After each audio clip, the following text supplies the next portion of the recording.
it's Vincent. If you have an Energizer controller charger, then that's great and all, but the problem is with them is you have to use another power source, in other words, another wall jack. And if you're like me and you have all your entertainment in one area, well, it's all going off of one power source. Bad thing is if you use a power strip and use all the ports on the power strip, you can cause a fire. I'll get onto that later on. But if you have watched one of my latest videos or just bought one, I reviewed something called the Power Gen. Actually, it wasn't really a review, it was something else.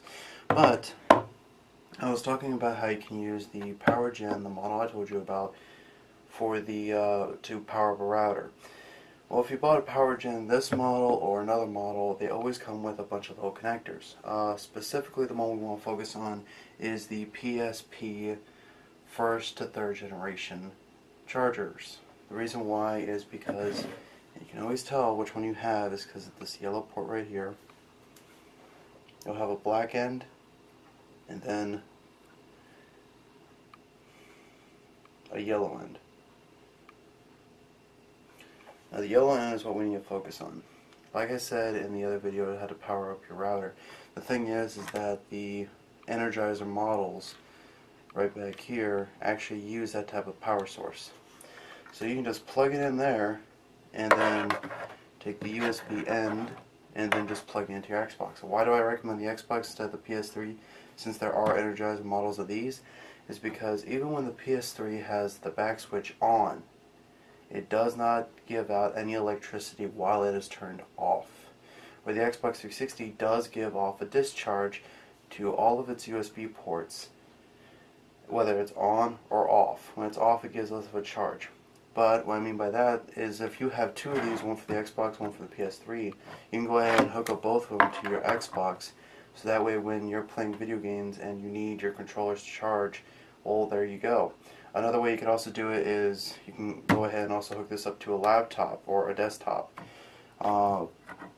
Again, so that way you don't have to use another power port. So that way, instead of having to maybe cause a house fire because you have too many things plugged into one power strip at one power outlet, instead it's going to be safe, easy. It's going to take a little bit longer, but so long as you have another controller on standby, that shouldn't be a problem. Basically, here's the stand like I mentioned before. I'm going to go ahead and disconnect it from the back of the Xbox. Just proving that's all connected. And as you can see, the Xbox is turned off. Take this end.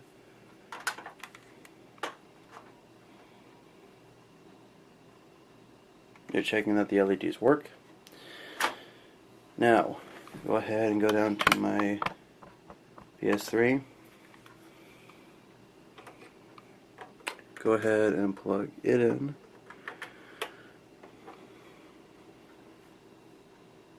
Nothing. Let's go ahead and turn it on.